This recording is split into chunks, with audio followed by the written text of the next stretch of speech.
오늘 하나님 나라의 완성, 재림이란 제목으로 우리 함께 말씀을 보겠습니다. 하나님 나라의 완성, 그것은 천국의 절정이자 하이라이트라고 할 수 있습니다.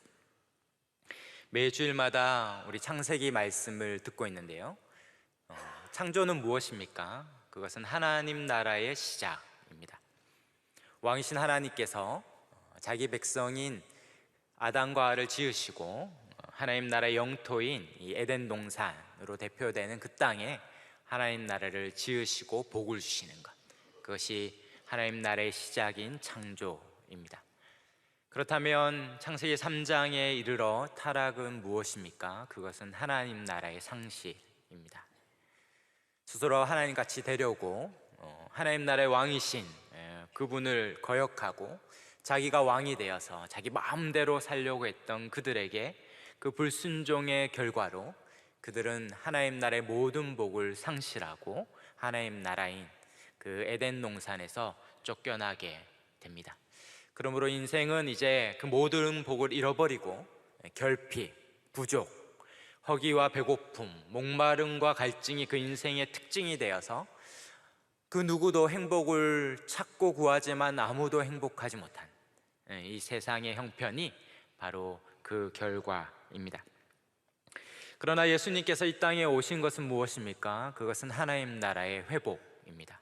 하나님 나라의 주 왕이 되셔서 그분이 이 땅에 오시고 12제자로 대표되는 하나님 나라의 백성을 모으시고 다시 그 하나님 나라를 회복하시는 것이죠.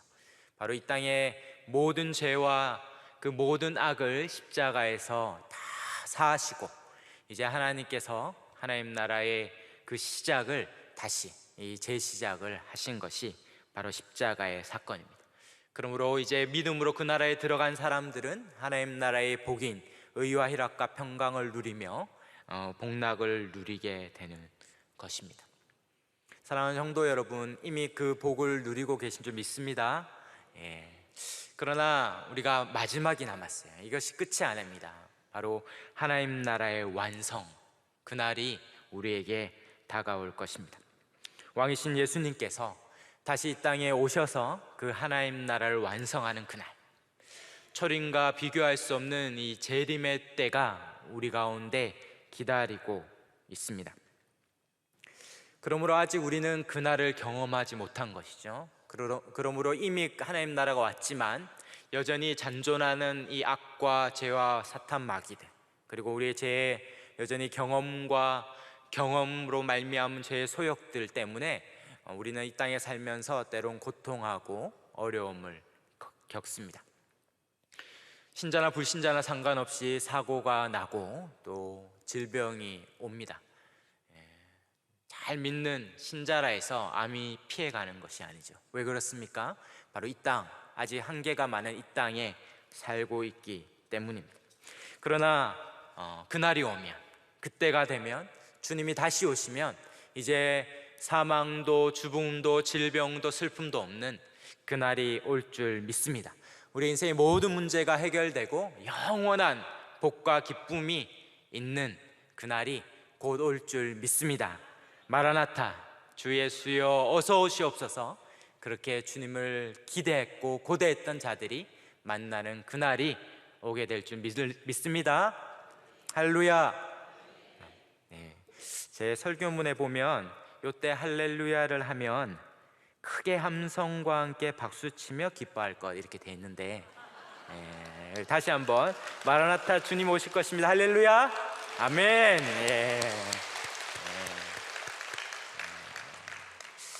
정말 멋진 날이 올 것입니다.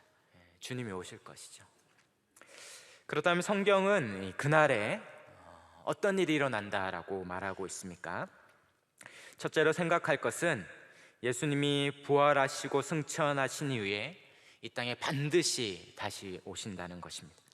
우리가 읽었던 마태복음 24장 30절, 우리 다시 한번 읽어볼까요? 마태복음 24장 30절인데요 읽겠습니다. 그때 인자의 징조가 하늘에서 보이겠고 그때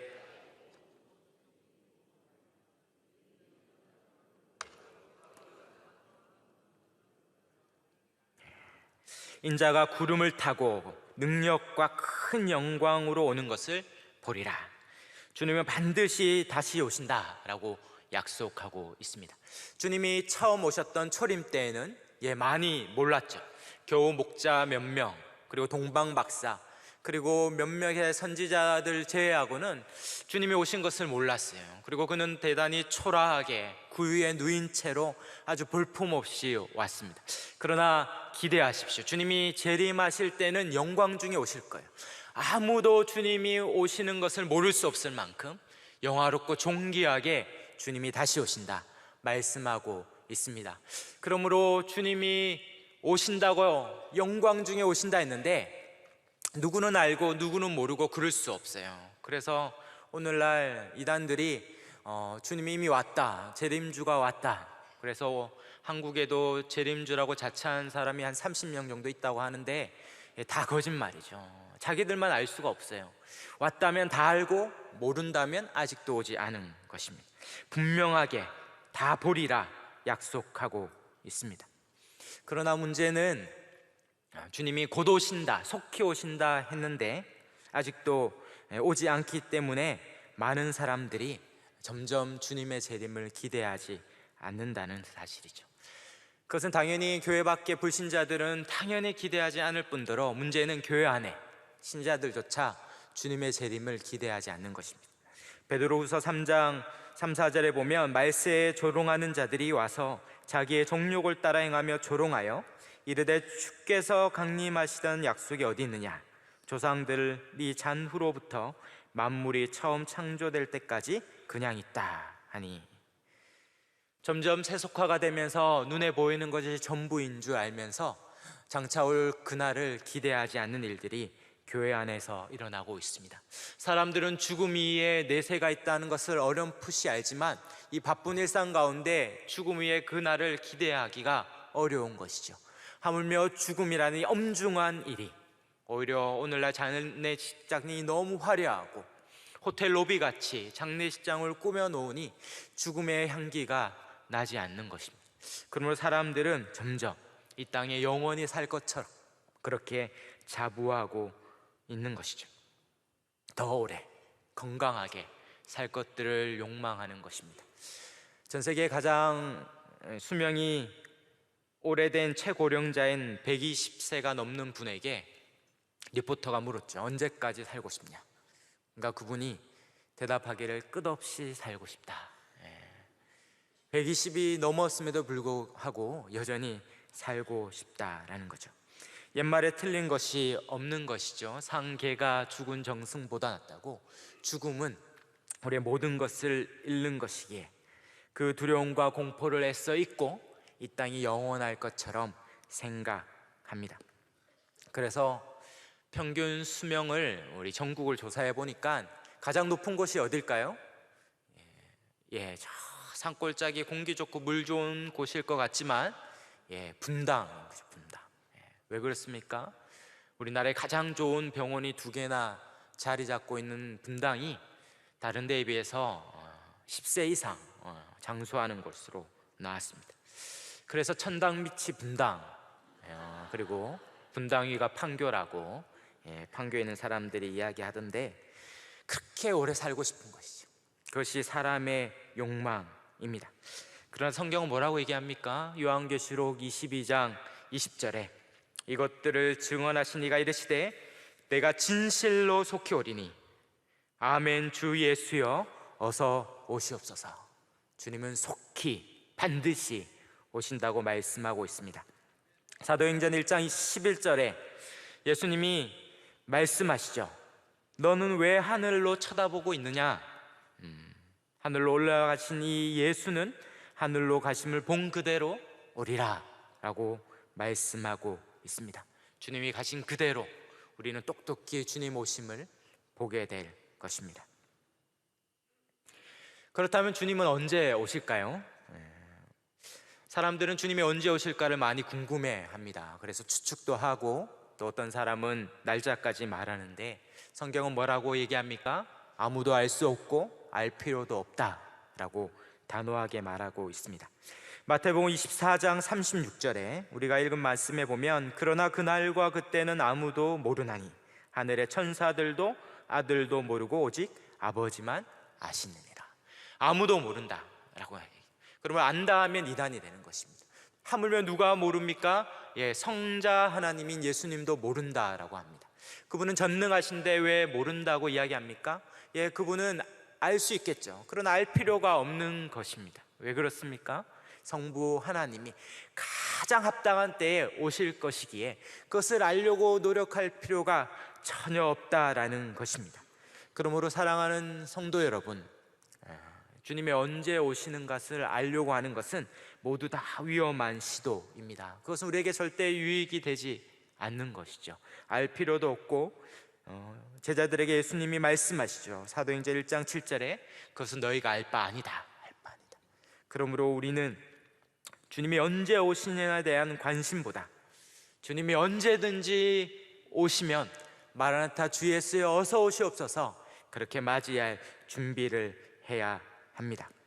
주님은 부지불식간에 오신다 말씀하고 있습니다. 마태복음 24장 우리가 읽은 말씀 그 밑에 43절 44절에 보면 도둑이 집에 오는 것처럼 인자가 도둑같이 올 것이다.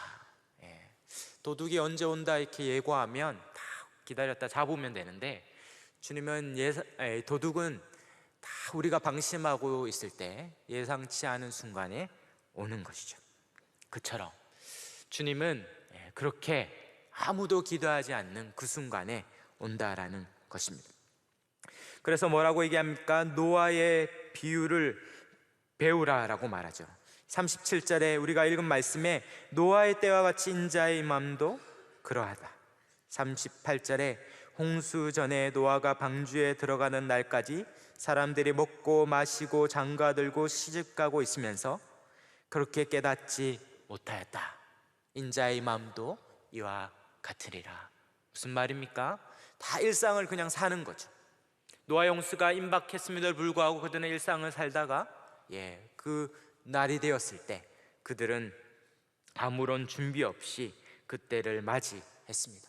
그러므로 이것은 우리에게 경고자 경계하는 말씀입니다. 주님이 그렇게 아무도 기대하지 않는 순간 그냥 오시는 것이죠.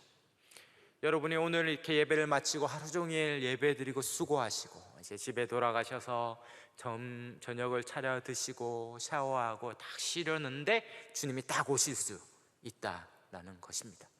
그러므로 주님이 언제 오시든 상관없이 우리는 부끄럽지 않은 모습으로 매일을 살아가야 합니다. 어떤 한 목사님이 자기 청년 때 얘기를 하더라고요.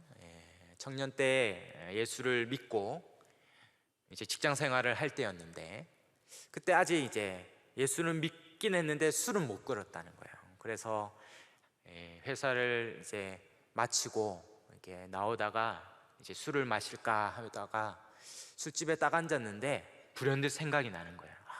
주님 오신다고 했는데 마침 오시는데 내가 술집에서 딱 한잔 하려는 그때 주님 오시면 정말 믿음으로 구원은 얻겠지만 얼마나 부끄럽겠습니까? 딱 그렇게 생각하니까 술을 탁 끊게 되더라. 그 얘기를 들었습니다. 사랑하는 여러분, 주님 오실 거예요. 근데 오시는데 정말 엉뚱한 곳에서 맞이하면 큰일 나지 않겠습니까? 딱 주님 오실 때 가장 영광스러운 때, 정말 부끄럽지 않을 때 그렇게 그곳에서 주님을 맞이해야 할 것입니다. 그렇게 저와 여러분이 그렇게 영광스럽게 주님 오실 때 영화롭게 주님을 배움는 저와 여러분이 다 되시기를 주의 이름으로 축원합니다. 아멘. 둘째로, 그렇다면 주님이 이렇게 오시면 주님은 어떤 일을 하실까요? 그것은 바로 주 예수 그리스도께서는 재림하셔서 구원과 심판을 행하신다 라고 성경은 말하고 있습니다. 디모데후서 4장 1절에 보면 하나님 앞과 살아있는 자와 죽은 자를 심판하실 그리스도 예수 앞에서 그가 나타나실 것과 그의 나날을 두고 엄히 명한다 이렇게 말하고 있죠. 주님은 산자와 죽은 자를 심판하러 오신다 말씀하고 있습니다. 여러분이 잘 아는 주일 예배 때마다 고백하는 사도신경, 그것은 12가지 신앙 고백으로 되어 있는데요, 그 중에 중간에 6가지가 성자 하나님에 대한, 예수님에 대한 신앙 고백입니다. 바로 주 예수 그리스도에 대한 인격에 대한 고백, 그리고 나머지 5가지는 주님의 사역에 대한 고백인데요, 그 중에 마지막 고백이 뭡니까? 바로 하늘에 오르사 전능하신 하나님 우편에 앉아 계시다가 산자와 죽은 자를 심판하러 오시리라. 저와 여러분이 매일같이 고백하는 신앙 고백의 핵심, 바로 주님은 산자와 죽은 자를 심판하러 오신다라는 말씀입니다. 요한복음 5장 28절 29절에 이를 놀랍게 여기지 말라, 주님이 선한 일을 행한 자는 생명의 부활로, 악한 일은 행한 자는 심판의 부활로 나오리라. 선한 일을 행한 자는 생명의 부활, 그리고 반대편에는 악한 일을 행한 자는 심판의 부활로 딱 갈라지는 그날이 올 것이다 라고 경고하고 있습니다. 그렇다면 생명의 부활과 심판의 부활, 이것을 구분하는 기준은 무엇일까요? 이것을 잘 이야기해주는 본문이 있는데요, 우리가 성경을 한 장 넘기면 마태복음 28장, 우리가 읽은 본문 다음 장에 25장입니다. 마태복음 25장 31절부터 말씀하고 있습니다.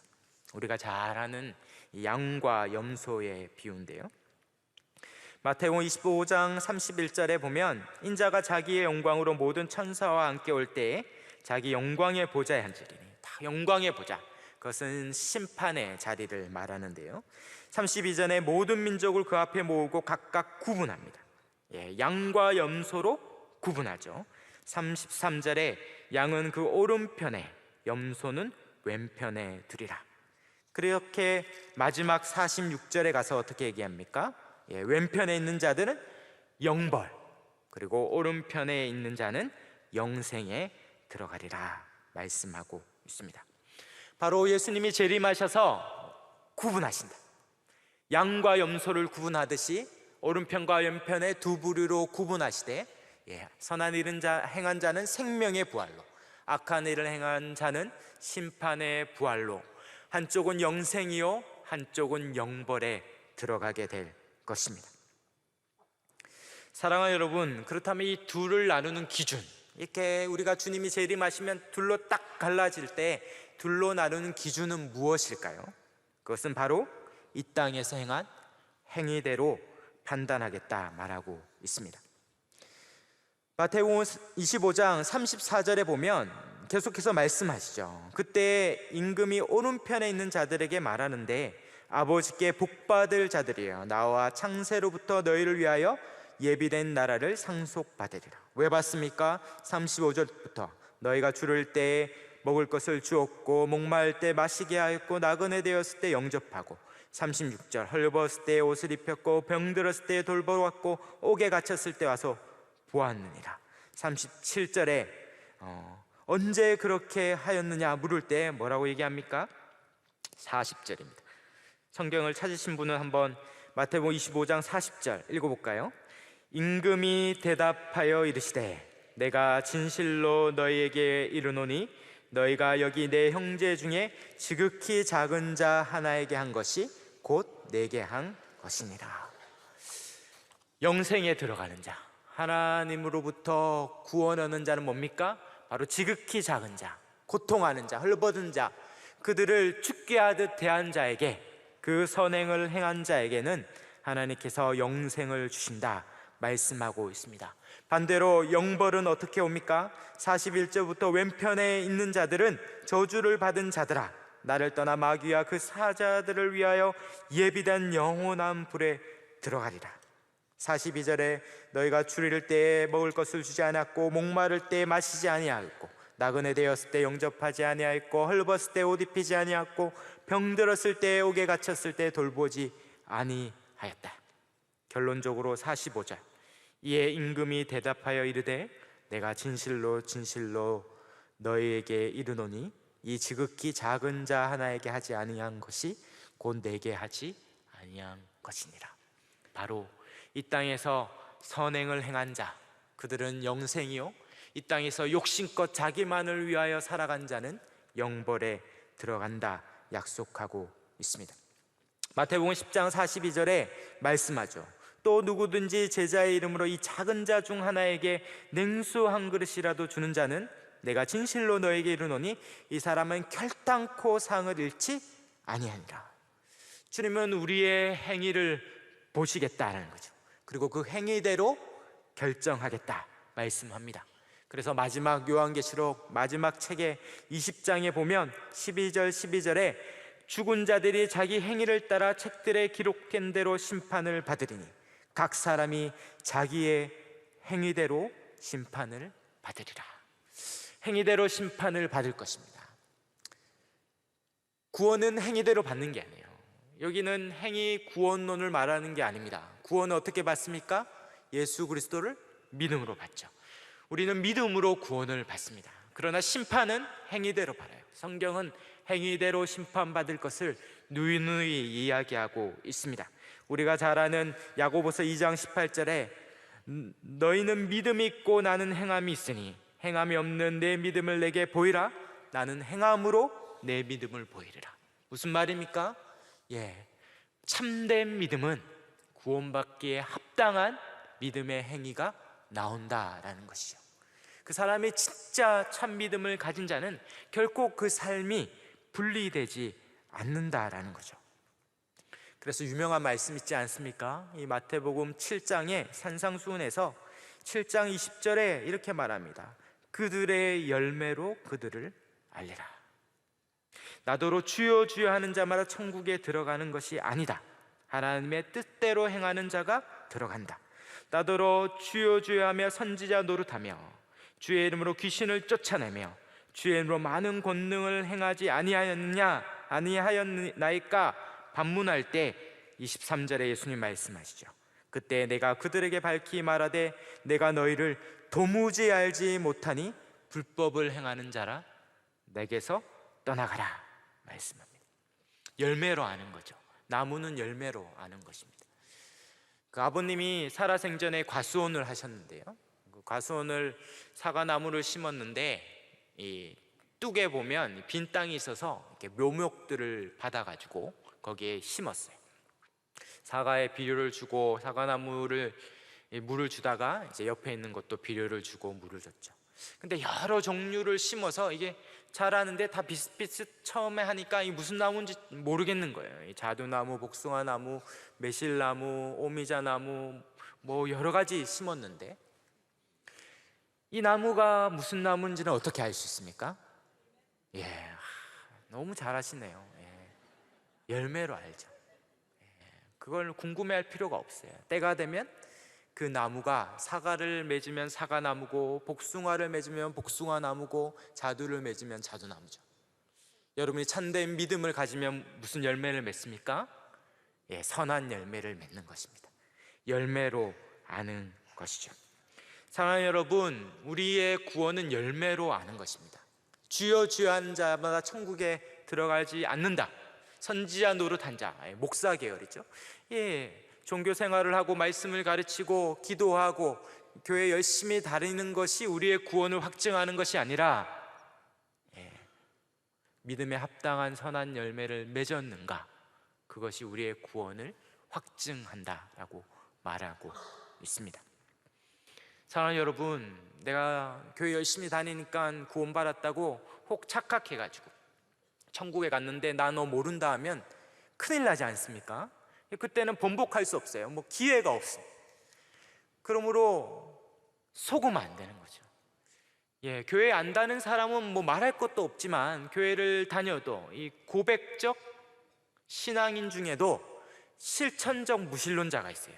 무슨 말입니까? 신앙을 고백하고 믿는다고 말은 하는데 실천은 하는 삶을 보니까 다 자기를 위해 사는 거예요.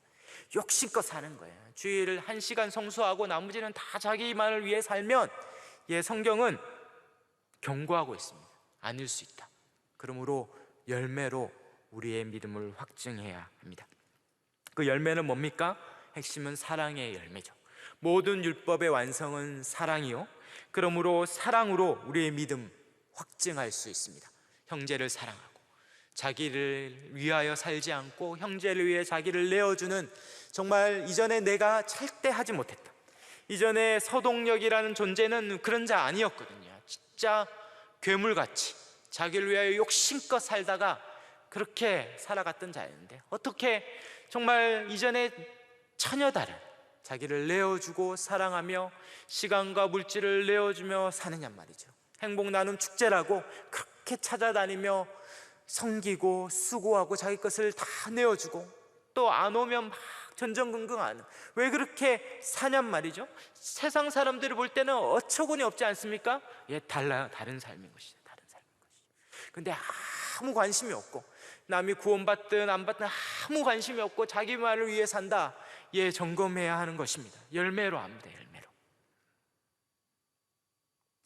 로마서 14장 7, 8절에 우리 중에 누구든지 자기를 위하여 사는 자가 없고 자기를 위하여 죽는 자가 없도다. 우리가 살아도 주를 위해 살고 죽어도 주를 위해 죽나니 그러므로 사나 죽으나 우리가 주의 것이니라. 사랑하는 여러분, 주를 위해 살 마음 있으십니까? 우리의 인생을 주님께 드리겠습니까? 그렇다면 그런 자에게 주님은 그 열매로 구원을 확증하십니다. 마지막 세 번째로, 그렇다면 재림하신 주님께서 이렇게 구원을 하시고 심판을 하시는 이유는 무엇입니까? 그것은 단순히 심판하고 구원하는 그 정도의 일은 아닙니다. 그것은 최종적인 목적이 있어요. 궁극적인 목적이 있다는 거죠. 그것은 무엇입니까? 바로 하나님 나라의 완성입니다. 세상을 다 심판하는 이유, 모든 악과 악의 총체인 사단과 마귀, 그리고 이 악이 가져오는 가장 강력한 무기인 죽음, 이 요한계시록 19장 20장에 보면 그렇게 불못에 빠지는 것이 그런 것이거든요. 거짓 선지자들과 짐승들, 이 사단의 졸개들, 이 마귀들, 그리고 마지막 죽음까지 다 불못에 빠져서 모든 악과 죄가 끝장나는 그날이 오면, 이 세상의 모든 악이 제어지면 어떻게 됩니까? 이 세상은 완벽한 하나님 나라로 완성되고 회복되는 것입니다. 주님은 그날을 준비하고 있는 것입니다. 그날 되면 어떻게 됩니까? 우리는 영광스럽게 부활할 것입니다.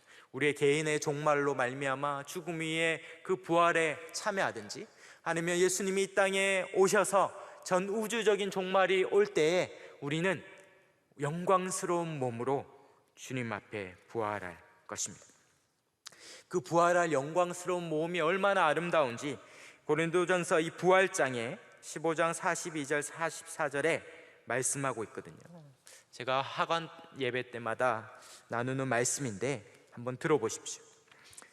고린도전서 15장 42절에 죽은 자의 부활도 그와 같으니 썩을 것으로 신고 썩지 아니할 것으로 다시 살아나며 욕된 것으로 신고 영광스러운 것으로 다시 살아나며 약한 것으로 신고 강한 것으로 다시 살아나며 육의 몸으로 신고 신령한 몸으로 다시 살아나는, 육의 몸이 있은즉 영의 몸도 있느니라. 영광스러운 몸, 신령한 몸. 이전에 연약하면 감기만 걸려도 거의 살 소망이 끊어지지 않습니까?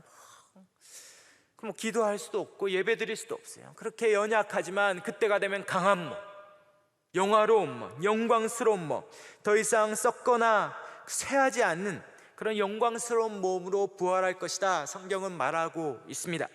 빌립보서 3장 21절에 이야기하듯이 우리의 낮은 몸을 자기 영광의 몸의 형체와 같이 변하게 하시리라. 무슨 말입니까? 예수님의 영광의 몸처럼 우리가 변하게 될 것이다 라고 말하고 있습니다. 예수님이 뭡니까? 부활의 첫 열매가 되시거든요. 나무가 이게 사과를 딱 하나 열매를 맺으면 그 다음에 뭐가 맺히겠습니까? 그 다음에 막 복숭아, 자두 이렇게 맺히면 다채롭고 좋긴 하겠지만 그런 일은 없어요.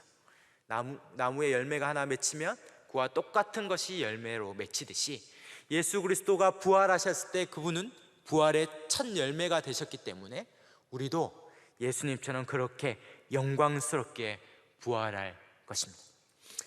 주님이 부활하셨거든요. 그리고 제자들에게 왔어요. 근데 제자들은 부활을 기대하지도 않았고 믿지도 않았어요. 그래서 평강이 있을지어다, 이 로마서 누가복음 24장에 이야기하니까 막 놀라고 무수하며 유령인지 알았어요. 그래서 예수님이 끊임없이 자기가 부활했다, 이 몸이 부활했다는 것을 계속 설명했어요. 안 믿으니까 어떻게 합니까? 손과 발을 보여줬죠. 손과 발을 보여주면 뭐가 보입니까? 못자국이 보이겠죠? 못자국을 보여주면서 나다. 근데 그들이 보면서 예수님 맞구나 그러면서 또 두려워했다. 기뻐하며 막 두려워하고 놀랐어요. 그래서 하도 안 믿으니까 어떻게 합니까? 생선 한 토막을 가져오라 했어요. 그래서 그들이 보는 데서 그것을 잡수셨죠. 그걸 잡수실 때 애니메이션에 나오는 유령 같은 게 아닙니다. 이렇게 먹으면 막 음식이 막 보이고 막 그런 게 아니라 몸이에요, 몸. 저와 여러분이 똑같은 그 몸, 그러나 영광스럽게 부활한 영광스러운 몸인 것입니다. 그러므로 저와 여러분의 현재의 몸과 부활한 몸은 연속성이 있어요. 그렇지 않다면 예수님은 못 알아봤겠죠. 근데 예수님은 부활하실 때 이 땅에 그 몸과 그 몸은 이어져 있다라는 거죠. 그런데 어떻습니까? 영광스럽게 바뀌었다. 완전히 질적으로 바뀔 것입니다. 거기에는 질병도 없죠. 거기에는 고통도 없어요. 눈물도 없어요. 여러분이 자고 일어나면 뻐근합니까? 그렇지 않을 거예요. 자고 일어나면 개운할 겁니다. 50견, 60견, 70견 이런 거 안에 없을 거예요. 멋질 겁니다. 거기에는 어떠한 것도 없어요. 완벽한 영화로운 몸 가운데 살 겁니다. 대부분은 타 종교들은 이 몸의 부활을 거부하죠. 그래서 불교도 그들의 열반, 해탈은 뭡니까? 이 몸을 벗는 거거든요. 이 몸은 번뇌요, 고통의 상징, 벗어야 된다는 거죠. 그러나 유일하게 기독교만이 몸을 긍정합니다.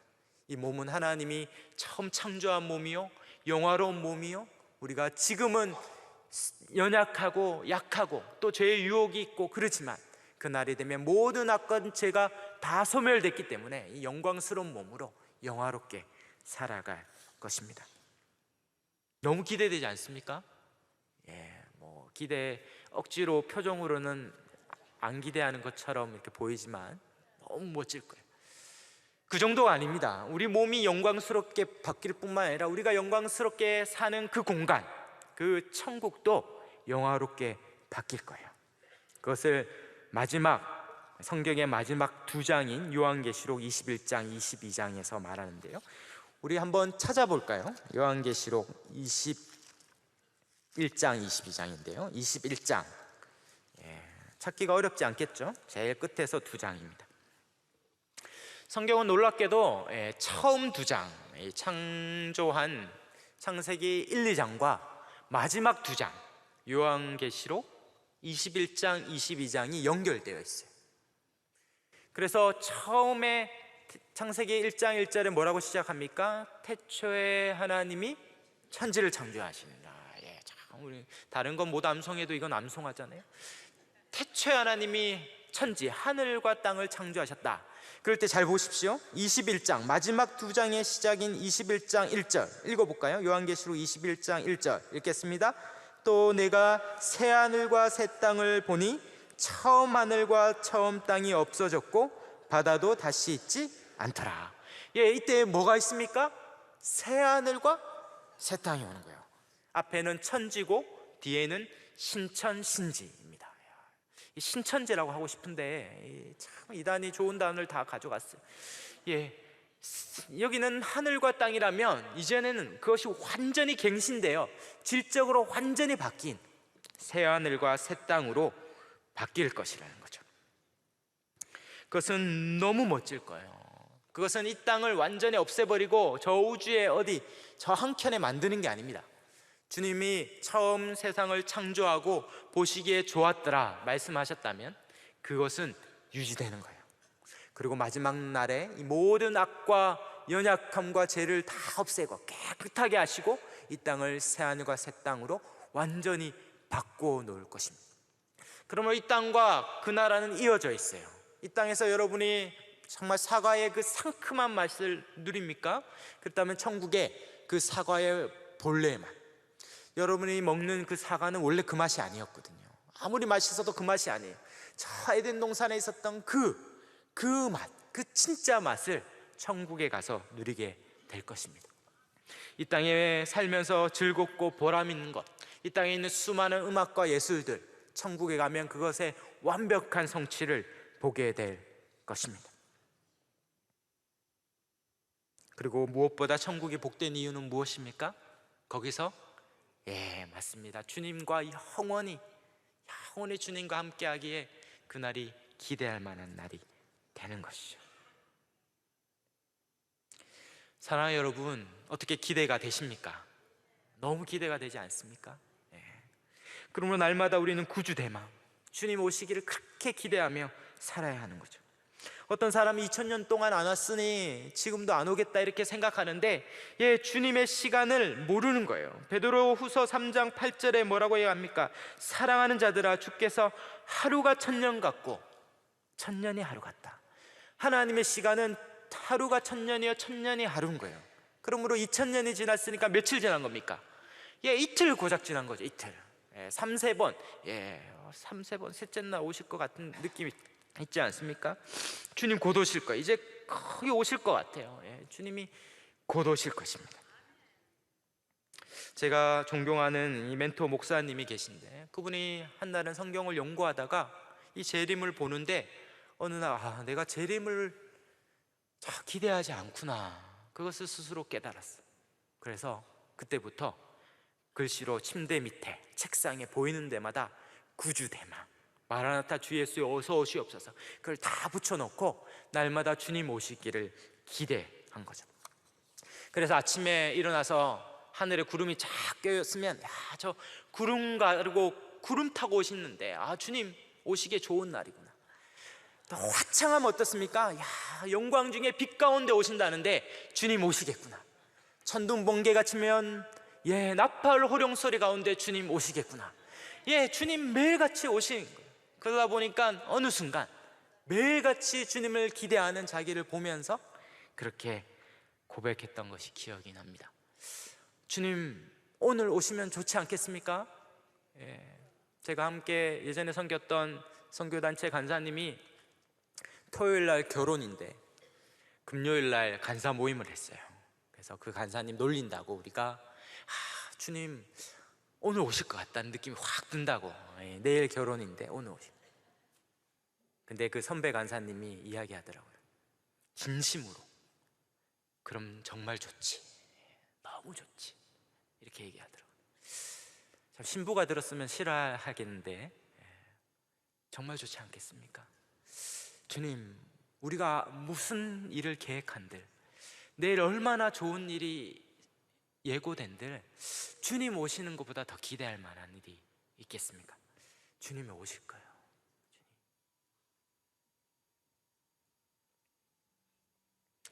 사랑하는 성도 여러분, 그러므로 주님 오실 길을 기대하며 사시기를 축원합니다. 주님 오시면 다 갚아 주실 거예요. 우리가 읽었던 요한계시록 21장에 뭐라고 말씀합니까? 3절 4절에 내가 들으니 보좌에서 큰 음성이 나서 이르되 보라, 하나님의 장막이 사람들과 함께 있으며 하나님이 그들과 함께 계시리니 그들은 하나님의 백성이 되고 하나님의 친히 그들과 함께 계셔서 모든 눈물을 그 눈에서 닦아 주시니 다시는 사망이 없고 애통하는 것이나 곡하는 것이나 아픈 것이 다시 있지 아니하리니 저온 것들이 다 지나갔습니다. 주님이 오실 것입니다. 이 땅에 살면서 때론 고달프고 눈물을 흘릴 날들이 많이 있습니까? 주님 그때 다 닦아주실 거예요. 어린아이가 왜 웁니까? 엄마가 있기 때문이죠. 엄마가 치맛자국으로 그 눈을 닦아주시지. 이 땅에 여러분이 울고 울 때에 주님이 그 눈물을 닦아주실 것입니다. 왜 이 땅에 우리가 그렇게 만족하지 못합니까? 영원한 만족이 그때 돼서야 오기 때문에 그런 것이죠. 사랑하는 여러분, 그러므로 주님이 오실 거예요. 그러면 우리는 그 땅, 그날을 기대하며 어떻게 살아야 합니까? 그때까지 우리에게 맡겨진 일을 충성하며 주님 영광스럽게 만나야 할 것입니다. 크기의 유무에 상관없어요. 우리가 잘 아는 마태복음 24장에 달란트 비유 있지 않습니까? 5달란트, 2달란트 상관없어요. 그들을 향하여 하나님의 칭찬은 제가 헬라어까지 찾아봤는데 토시 하나, 점 하나까지 똑같아요. 작은 일에 충성하였으니 크고 큰 일을 맡긴다. 내와 함께 영원히 안식하고 쉬자, 주님이 말씀하고 있습니다. 그러므로 고린도전서 15장 그 부활장을 마무리하면서 성경은 뭐라고 얘기하고 있습니까? 고린도전서 15장 58절에 그러므로 내 사랑하는 형제들아, 견실하며 흔들리지 말고 항상 주의 일에 더욱 힘쓰는 자들이 되라. 이는 너희의 수고가 주 안에서 헛되지 않은 줄 알미라. 사랑하는 여러분, 이 땅에서 아무도 알아주지 않아도 이 땅에서 우리의 수고가 결코 헛되지 않은 줄 믿습니다. 그 땅에 주님이 다 갚아 주실 것입니다. 예비된 상과 칭찬이 기다리고 있습니다. 주님이 그때 오면 우리의 모든 것들로 채워 주실 것입니다. 이 땅은 꿈과 같은 것이죠. 그리고 꿈은 반드시 깹니다. 그리고 찬란한 아침이 오듯이 우리는 이 땅을 마칠 때 영광 중에 주님을 만나는 그 일이 기다리고 있습니다. 저 문을 예배를 마치고 나서면 저 화려하고 정말 광활한 바다가 펼쳐진 것이 확실하듯이 우리의 죽음이 탁 끝나는 날, 주님이 오시는 그날, 우리는 그렇게 영광 중에 새하늘과 새 땅에 들어가는 그 환희를 누리게 될 줄 믿습니다. 사랑하는 여러분, 그 일을 믿음으로 한평생 그날을 꿈꾸며 구주대마 마라나타 주 예수여 어서 오시옵소서 그렇게 고백하며 살아가는 저와 여러분이 다 되시기를 주의 이름으로 축원합니다. 아멘.